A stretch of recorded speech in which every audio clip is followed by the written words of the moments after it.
తెలంగాణ రక్షణ సేన చీఫ్ కల్వకుంట్ల కవిత చేసిన వ్యాఖ్యలు ఇప్పుడు రాష్ట్ర రాజకీయాల్లో తీవ్ర చర్చకు దారితీశాయి. బీఆర్ఎస్ పార్టీ ఖాతాల్లో 1400 కోట్ల అవినీతి సొమ్ము ఉందని చెప్పి ఆరోపించిన ఆమె ఆ మొత్తాన్ని కూడా తెలంగాణ అమరవీరుల కుటుంబాలకు ఒక్కో కుటుంబానికి ₹1 కోటి చొప్పున పంపిణీ చేయాలని డిమాండ్ చేశారు. అయితే తెలంగాణ ఉద్యమంలో ప్రాణత్యాగం చేసిన అమరవీరుల కుటుంబాలకు న్యాయం చేయడం ప్రతి ఒక్కరి బాధ్యత అని కవిత పేర్కొన్నారు. ఈ వ్యాఖ్యలపైన రాజకీయ వర్గాల్లో ఇప్పుడు భిన్నాభిప్రాయాలు వ్యక్తమవుతున్నాయి. ఈ ఆరోపణలపైన బీఆర్ఎస్ నుంచి ఎలాంటి స్పందన వస్తుంది, ఈ వ్యవహారం ఎలాంటి రాజకీయ మలుపు తిరుగుతుంది అనేది వెయిట్ చేసి చూడాలి.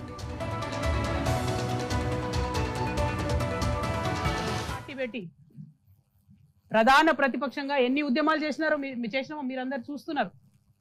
పోయిన 20వ తారీఖు మేము బాయిబాటకు అక్కడ పోతే ఇవాళ కంపల్షన్కి వచ్చింది కదా ప్రభుత్వం.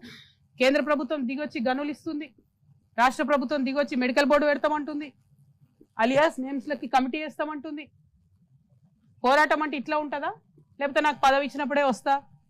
ఇంకా ఈ అందానికంటే హరీష్ రావుకు 3 నెలలు మినిస్ట్రీ ఇవ్వాలంట, మళ్ళా ఇరిగేషన్ మంత్రి. తిన్నది సరిపోతలేదా బాబు? సరిపోవట్లేదా? ఇంకా కూడా చేసిన అవినీతి సరిపోవట్లేదా? పెద్ద మనిషికి అంటించిన అవినీతి మరకలు సరిపోతలేదా?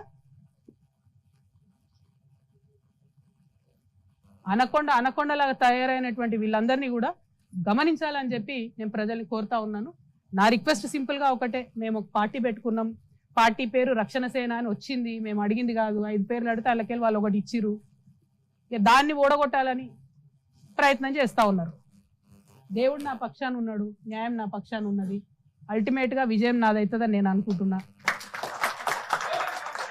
ఏ పేరు వచ్చినా సరే ఆశీర్వాదం ప్రజలది ఉండాలి. ప్రజల పక్షాన్ని నిలబడి కొట్లాడాలి. Every single day, every issue నేను ప్రజల నుండి ఫైట్ చేస్తాను. నేను మళ్ళీ ఛాలెంజ్ చేస్తున్నా బీఆర్ఎస్ పార్టీ వాళ్ళను, ఎస్పెషలీ సోషల్ మీడియా నుండి సొల్లు మాటలు మాట్లాడేటోళ్ళను.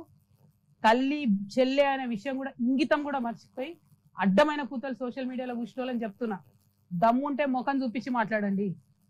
ఇష్టం వచ్చినట్టు కమెంట్స్ పెడితే చూస్తూ ఊరుకోరు. సభ్యత, సంస్కారం ఉండాలి. ఇది ఆంధ్ర కాదు, అడ్డమైన తిట్లు తిడితే చూసుకుంటూ ఊరుకోవడానికి.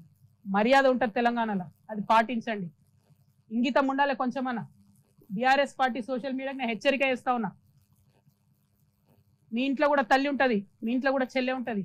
దమ్ముంటే ఇష్యూ మీద మాట్లాడండి. ఎస్, నేను ఇలా బాజాప్తా చెప్తున్నా. ప్రదీప్ కన్స్ట్రక్షన్కి డెఫినెట్గా క్విట్ ప్రో కో కిందనే కేటీఆర్ గారు ఇచ్చినారు, అవినీతి చేసినారు. దాని మీద చెప్పండి సమాధానం. దమ్ముంటే దాని మీద చెప్పండి. బూతులు తిట్టడాలు, ఎటువంటి అటు మాట్లాడాలు, నా ఫోటోలు తీసి ఇంకే ఫోటోలు పెట్టడాలు కరెక్ట్ కాదు, పద్ధతి అది.